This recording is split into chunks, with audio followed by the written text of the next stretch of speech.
we hire really, really good talent. And so within our crew, there's almost no modern tech stack or language that we're not able to touch, right? So even though we're a small group, we're able to fit a technology architecture for a problem, right? And oftentimes that there's some, there's going to be from a client, an opinion. A good example would be a client who says, Welcome to Business Ninjas, brought to you by WriteForMe, where you'll hear from business leaders who are out there growing their business and slaying it every day. Learn from the masters. Let's get started.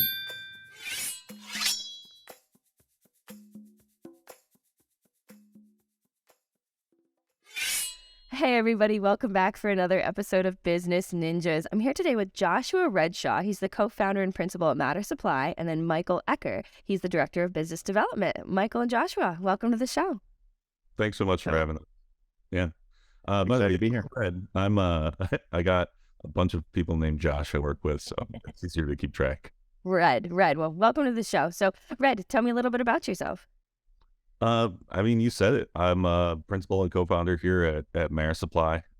We are a digital product agency based out of Portland, Oregon, and Medellin, and I've had the privilege of co-founding it and co-leading it with my co-founder Mark Amon, now coming on 6 years. So lots to dig in there, but I have a background in product and am really excited to share kind of what we've been going through today. That's great. So, Mikey, tell me a little bit about you. Yeah. So I got out of business school in the last recession and started just working with small businesses, food and beverage, music rights, and really just focusing on starting and growing small businesses. And so when I found Mark and Josh, who were basically just like two brilliant guys working out of a warehouse, I was like, I think I can work with these guys. Josh focuses more on product strategy. Mark focuses more on technology. And what they needed was someone who could go meet with as many people who could give us business as possible. And that was kind of how we started. It was funny. I had worked at an agency before, but really was new to tech. And so I just started reading and YouTubing and learning as much as I could about development, products and all this, and really kind of drank through the fire hose. To be where I am today, where I, sell websites and apps and things like that. That's great. So, Red, tell me a little bit more about, Matter Supply. Yeah. Coming in on 6 years, we've been working with businesses who try to leave the world a little better than they found it. And we see that in a pretty broad application. We do that through finding ways for them to connect with their fans in meaningful ways that are authentic and actually help solve problems in people's lives. And so that means that we work with everyone from cause-based nonprofits like United We Dream, the largest youth-led immigrants' rights organization in the United States. We work with startups like Impossible Foods, bringing them from 3,000 restaurants to over 77,000 restaurants and getting them online and putting together loyalty programs and all the rest with them, really helping them connect. And then we'll work with larger organizations like Nike or Fannie Mae and work with the parts of their org that are really focused on how the human experience of technology and their brand come together in ways that, like I said, solve real problems. We do more product stuff than we do campaign, but we've also done quite a bit of campaign work. For instance, the Crazy Dreams with Kaepernick and the Serena Williams Stand With Women. We got to build the justdoit.nike.com with them as the digital companion to all of that. So we have a team that's split between Portland, Oregon, and scattered throughout the United States. Now that we're in the world of full remote for a lot of folks, and then we've always had a office in Colombia in Medellin since the beginning. We're two offices spread across a single team, right? So we're really excited to have that cross-cultural connection to about half of our staff, are people who live in Colombia or abroad. Yeah. So talk to me kind of more about the different, products. You mentioned having more of the product focus. Talk to me a little bit about some more of those products that, that Matter Supply has been able to develop. Yeah, I think I'll jump in here and then you can go. I think one thing that I love about Matter Supply is that um, we hire really, really good talent. And so within our crew, there's almost no modern tech stack or language that we're not able to touch, right? So even though we're a small group, we're able to fit a technology architecture for a problem, right? And oftentimes that there's some, there's going to be from a client, an opinion. A good example would be a client who says, oh, we want to have an app, and we need to have two teams, both writing native code for iOS and Android. And we say, well, maybe this should be a React Native app, which is an application platform that allows us to develop one code base and then go to both. But it's an old stodgy organization. They say, no, we need to have the coders to do exactly, And so, and anecdotally, that same client came back 6 months later and asked us if we could do the React Native on a different project. So we're going, yeah, I mean, we can. You should have listened to us the first time. But my point with all this is essentially that we think of every product that's in the digital world. It's not like a living, breathing thing, but something that lives and has to be iterated on. And so for us, we like to view that discipline first, with Josh leading it, and then how we get there is really dependent on what the best technology is for that. We try to stay agnostic along those lines.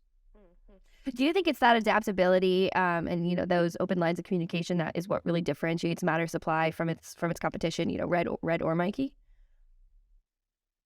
Yeah, I think so. I think that the agency world is really a weird one, right? So there's agencies that have been around for decades, and they've just been doing Shopify, or maybe not Shopify for decades, but they'll focus on one technology, right? WordPress site. So it's that old, if you have a hammer, every problem looks like a nail, right? And so, and those, nothing against those agencies. And then we just kind of never have done that. And so we're really, staying on the cusp of what the modern technology stacks are. As companies emerge that we think are really interesting, we'll partner with them. We just noticed recently that two of our favorite partners, Gatsby and Netlify just bought Gatsby. I don't know if you know those tech stacks, but it's this thing where we kind of look at each other. Man, I remember when Gatsby was just an idea, right? It was just a framework, and then they basically corporatized it, monetized it, and sold it. And so it's really interesting to see how these technologies grow on themselves and evolve. Yeah. So kind of talking about that growth too, Red, talk to me about the growth that you've seen over the last 6 years with Matter Supply. It's been a weird 6 years. We've been an agency about as long in pandemia as we were prior, and it's not been without its challenges. One of the things I'm really proud of is our capacity to hang on to folks and keep them safe, make sure they continue to have healthcare, and we were able to really provide for folks during some tough times, and our clients had a lot of faith in us. So it's been kind of a story of two agencies. We were definitely kind of had some rocket fuel on the way up, but we've been rolling with the challenges today as they've come out. I mean, we've had 3 kind of big pivots in the last 3 years, and it's really interesting to see not only how our clients have asked us to maybe approach the work slightly more pragmatically, to Mikey's point around, hey, do we really want to maintain 2 different code bases on this, to helping them solve real problems and make sure that their businesses are more flexible and agile in that sense. Pre-pandemic, we were able to look at where Impossible was going and put into place a lot of systems that in the end took their ability to go from direct to consumer from about an 18-week runway to less than 2, and they were able to pivot onto a different platform there as the pandemic changed and restaurants started kind of closing for a little bit and trying to figure out what was going on. And so we've been proud to say that starting an agency is never easy. Starting a professional services business is even harder, because if there's not projects, there's not opportunity to go and make money. And we've been looking at how does the market, and more importantly, the users and the customers and the people who our customers serve, how do we make sure that we keep the end users in focus, and it's been a wild ride. And when we started, we were two guys in my garage, three guys down in Colombia, the happiest little multinational. And now we have people in Australia and Barcelona. We have people in Vancouver, New York, and spread throughout. And we've just been able to really bring people together who I think were somewhat either frustrated with maybe the traditional agency model where they were coming in and they were working on clients that they may or may not have supported, doing projects that may or may not be focused on helping real people solve real problems, and kind of brought us all together and kept us focused on a mission. And so during the pandemic, when a lot of folks were starting to say, hey, our corporate mission is misaligned with the values that people are expecting to see out of organizations, it made it very easy for us to say, hey, we've been doing this since the start. We actually started this as a result of looking at the agency model and recognizing there was maybe a better way for us to do this, and that we may be the last bastion for a lot of brands between making a decision that feels expedient from a profitability or a business intelligence standpoint, but might not be great for user privacy, and really being a better angel there and pushing our clients from the very beginning, saying, hey, we have a point of view on this kind of stuff of how people should experience digital products. And starting from there really allows us to say, hey, your values as an organization are something that attracted you to us, and you and us to you. We're going to hold you accountable to them and really use it to build upon rather than to prevent these opportunities. What we've found is when we do that, our clients are coming back to us time after time, and their customers just get even happier because that bond is between the brand and a customer is really important. And the only way to really do that is to come parallel to it. So we've grown an empathetic crew of folks here who I'm really proud of.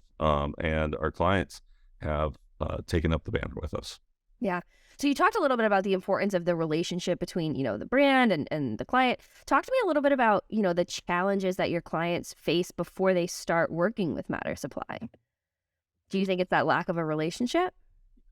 I think there's a lot of reasons that someone walks in our door, and sometimes it's an emergency, right? Sometimes it's an emergency that they need really smart people to fix really quickly. Or sometimes it's kind of a long RFP process. I think in the end, you don't sign up with Matter Supply because, we're just like a digital agency. We don't have, we're not corporately sponsored. You like us, you buy us as a people, right? And the way that we think and our processes, right? And so I think that when someone comes to us, sometimes they don't even know exactly what the problem is. They think it's this one thing. Oh, we're getting cart abandonment. It's like, okay, well, let's take a look, right? And so, and because we've done this so many times, and so many people, all these thinkers are just thinking all the time. That's what we do. We can look at something and say, well, cart abandonment is a problem, but it might be more of a symptom, right? And maybe it's this other thing over here. So I think people like that, right? If we can do that quickly and concisely, then they want to keep coming back. So, Red, kind of talking about the clients, like, we were talking about, are there different trends that you see of the size of client that works with Matter Supply? Yeah, I think what we really look for is an entrepreneurial spirit in most of our clients. They can be as large as Nike or Fannie Mae, where you're working with entrepreneurial people within the organizations. We also are finding that organizations who are kind of on the precipice of a big change, whether going up a tier or down a tier, and have some appetite to really say, let's not worry about performance marketing right now, because what we're doing is not actually connecting with the people that we want to serve. Those brands are the ones who we're able to make the biggest impact for, and who are most interested, I think, in working in the style that we really like to work in, which is a partnership model where we are all part of the same team. We just get paid different ways, and we're working to solve those problems together. And those problems can look like anything from a headless experience within a digital web property. It could be React Native apps, or we work with a lot of direct-to-consumer e-commerce brands. Last year was really tough for a lot of direct-to-consumer brands, but we found the ones that we work with are the ones who are already centered on real problems and telling great stories and weren't overly reliant on retargeting and tracking across apps. And we're very affected by 14.5, the iOS kind of death knell for performance marketing. And well, we were able to be working in that space earlier than I think a lot of folks, and being the better angel earlier on of saying, make some authentic connections, really solve people's problems. Don't rely on just using people's data in order to optimize or trick them into buying things. Those people who recognize the real exchange of value between brand and consumer are the brands that are best for us. And on top of that, it's a bit of a Hippocratic oath in terms, do no harm. And we'll work with anyone who is like, hey, we're going to hold ourselves to our values. But also those people who want to make an impact or try to solve a problem that hasn't been solved yet. We're really interested in seeing the impact of ChatGPT and generative AI and how that's coming out and how we can utilize that for our customers as well. But always in a sense of, let's not just pump out a bunch of content that's meaningless out there, but let's use this to power better search results, which we've been doing for some of our clients on a current project. When ChatGPT came out, we kind of all looked at each other and like, oh, wow, this is really going to open up a lot of possibilities for us in terms of helping tell on-the-fly storytelling within big historic archives at a big corporation. You can only write so many articles, but you have tens, hundreds of thousands of artifacts. How can you use a way of indexing those and creating relationships between them? So when people ask about them, it's not just a returning results. You're understanding this is a marketer who's trying to look for inspiration. This is a designer who's trying to harken back to some of the glory days. Let's give them context and tools to be able to do this. So people who have huge appetites for disrupting the status quo, I think are our sweet spot. Yeah, that's sweet. And it sounds too kind of like, your history of how you got into Matter Supply with your other co-founder. It's that entrepreneurial, adventurous spirit, I think, that kind of is rooted in the company that, you look for in your clients as well, it sounds like. Yeah, both Mark and I have started a bunch of stuff over the years. This is my first agency, but it is not Mark's first agency. So it's been great to have someone who's been through this and knows what to expect. As a business partner, I really lucked out there. He's an incredible designer and technologist.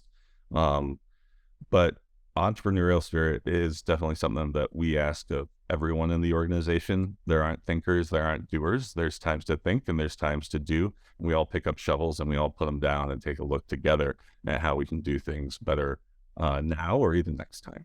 Yeah. When did you know you were on the kind of the right path to success, or you had something with Matter Supply? Was there a moment that that kind of hit for you?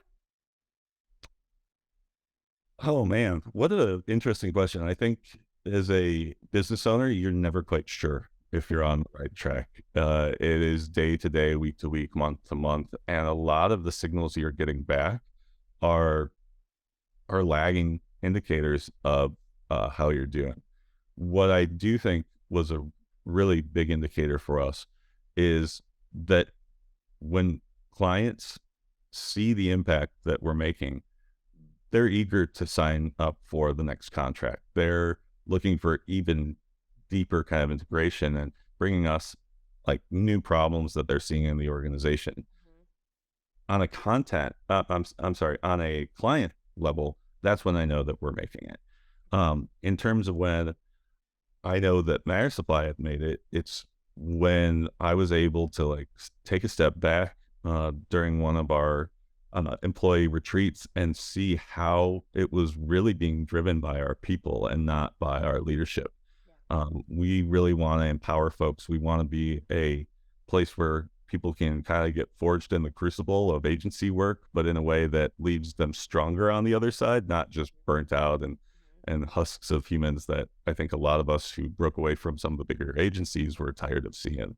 And to see people go on to bigger and better things, we've seen folks that have worked with us go to Shopify, to Spotify, to Google, to, all of the good fangs and big names coming. And we know we've done right by them. I hope we're around long enough for them to be able to come back and start mentoring the next crew of folks. That's always been the KPI for me, is if people go out and come back in and bring their experiences back to us, that's going to say a lot. A mini version of that is we've had some clients who've come to work with us, and that's been an awesome indicator as well. Yeah. Mike, did you want to add something to that? Yeah, I was just I kind of think more anecdotally, and I was thinking about this moment that I had. So the agency industry, there's a lot of noise, right? And so it's really hard to tell who really is very good sometimes, especially if the decision maker isn't super technical, right? And so the way that agencies get vetted is through reputation, right? So through trusted sources, trusted references. And I think, and I don't think we've truly found our success yet. But I think that we're on our journey, of course. And I think once I started, so every time I take a sales call, it's kind of, oh, how'd you hear about us, right? Oh, where did, how did we get connected, right? And once it started being, we were talking to our coworkers at Adidas, and they have heard of you and recommended you. And once you start getting that effect of people talking about you that don't even know you, but they just respect your work, or they like something, or someone that they think is really smart went to work for us, that's always a really good thing. So then you start to create that water cooler talk out there. And, so it's less, just knocking on doors and saying, hey, we're really good. It's all of a sudden other people helping do that marketing for you. And, in our world, the work has to speak for itself, right? And so really the best, calling card we can do is just really focus on our work and put out really good stuff. Yeah, really interesting. So kind of talking, Red, you made a comment about AI and, ChatGPT. Talk to me a little bit more kind of, pivoting a little bit away from matter supply, but more into like AI. Talk to me a little bit more kind of about your interest in AI and what you've seen change, in the space. Yeah, I mean, first and foremost, I don't think anyone's jobs are at risk from being taken over by AI, at least on these next couple iterations of it. What I am really excited to see is how people are incorporating AI into their creative process on like a daily basis. We're really treating it as kind of the smartest colleague you've ever had, who's always available and super thoughtful on, hey, what do you know about this? What do I need to know about this? And hey, can you say all of this in a much kinder, less salesy or direct way? Just having someone do a tone check with you. But there's also, I think, this amazing opportunity for us to free up a lot of some of the more mundane tasks that people are often relegated to just because there's not someone to necessarily do it. You think about who's taking notes in your meetings, that's often someone who is not then able to contribute to the meeting. So we've been using Chorus AI for a very long time. We saw this back in the day, and we're like, hey, this is a sales tool that we can use within our organization to capture transcripts for some of our non-native English speakers to be able to go back and to review. Secondly, it's also like, hey, did they really like that? Let's go back and watch the body language and the tone when they talk about whether or not they like this idea or that idea.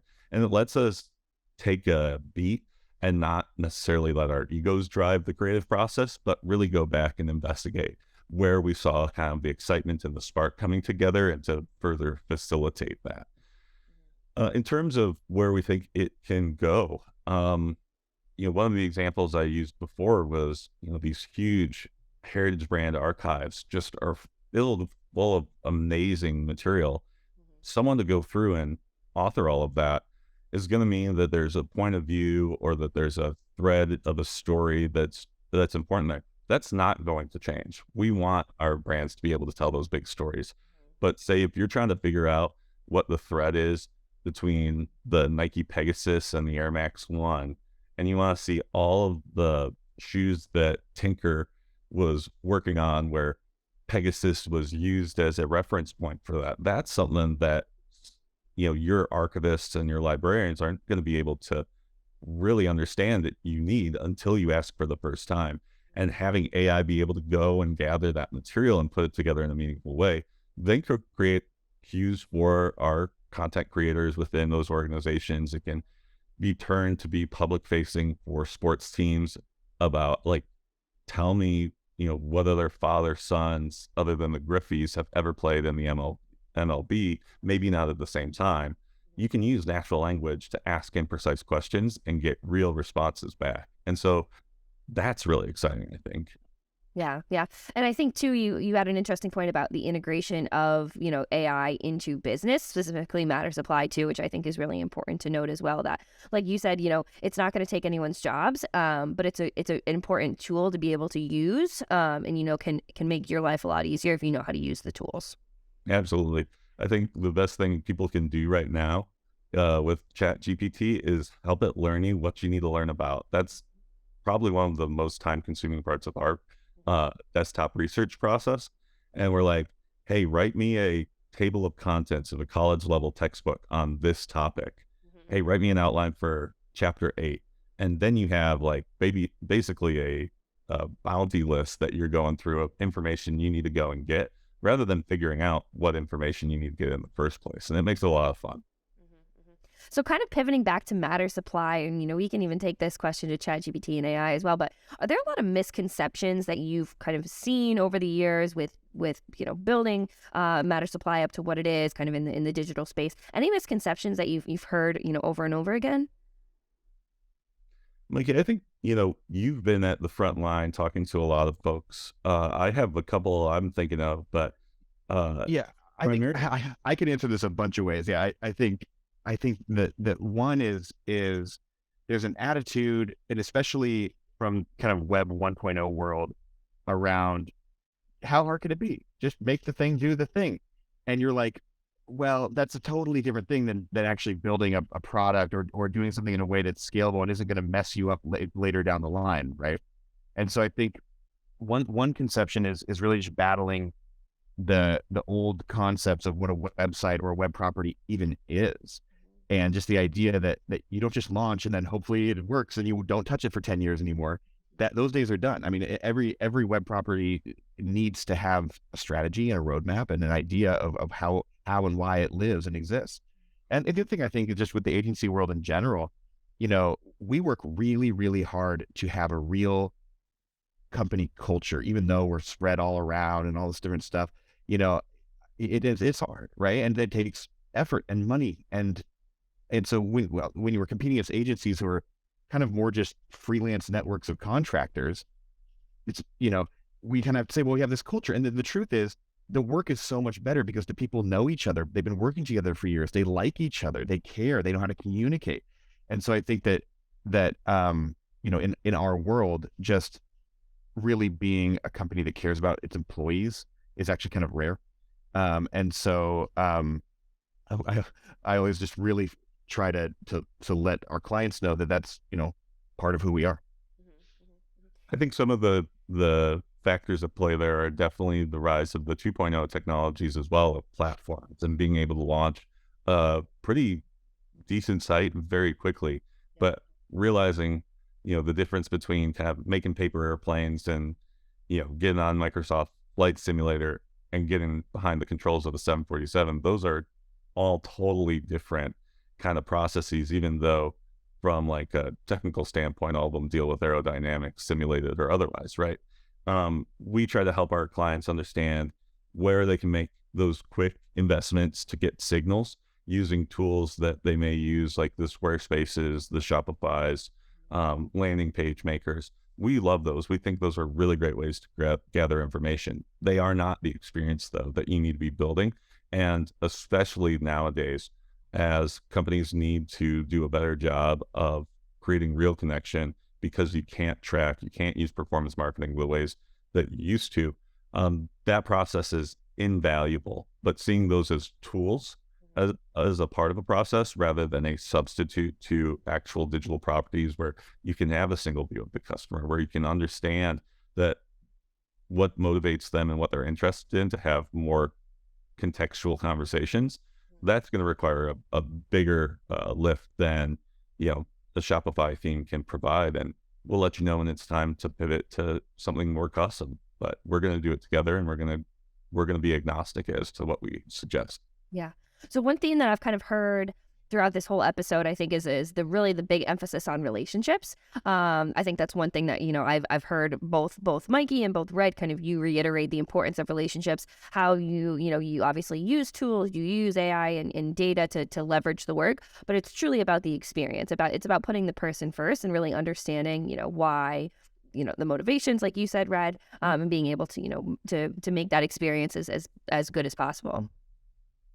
That's right. Absolutely. Yeah. And at the core of the relationships is always trust. Right. And so if you can hold that trust, and it allows for that really hard conversations. Right. So, if say there is someone on the team that's our staff that is rubbing the wrong way with the client, and that person doesn't even know it, you go, oh, well, we need to be able to have that conversation because we want this project to go well. We want the client to be happy. And that person can be on another project. Right. So, the idea is like, and that's just human dynamics, right? We need to be able to have these conversations in a way that ensure success in the long run. And I think also, when you have that trust, it goes both ways, right? So we have to trust them that they can help direct us. Yeah. Yeah. Well, Mikey, Red, as we kind of wrap up this conversation, is there anything that you want to leave our listeners with, either about Matter Supply, about the industry, anything that you want to leave our listeners with?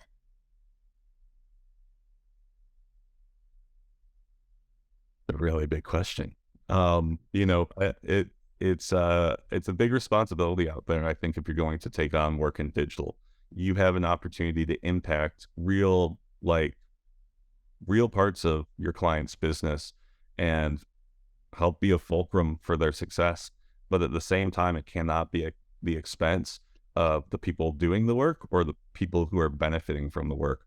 Ultimately, if you're an agency owner or you're a business owner, the more you can do to create the territory for your folks to be able to think critically, to challenge the status quo, and to focus on an outcome, to be able to try and to maybe not get it right the first few times, that's when the innovation really comes. And I think as we're moving into a space that's a little less measurable, again, performance marketing really taking a hit, those moments are going to be critical internally with your agencies and partners and with your customers, and really start to spend some time talking with each of them about the kind of things that they need in their life and finding where all of those converge.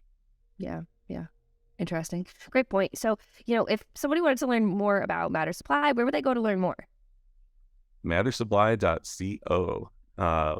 5 days after we named the company, or 5 days before, I should say, we named the company, someone bought the .com. We're finally in possession of it, but .co is where you go. But if you add the M, it'll redirect you there. Don't worry. Yeah. Give us a Google. It'll find us. Give us a Google. We're on LinkedIn, of course, as well. Yeah, we're happy to be here. Thanks for having us today. Yeah, this has been a great conversation, guys. I appreciate, the emphasis that you said, like talked about putting the emphasis on relationships, kind of living in the digital world, the responsibility that comes with it. Like you said, Red, I think it's been a really great conversation. I appreciate both of you guys being on Business Ninjas today. Thanks so much for having us.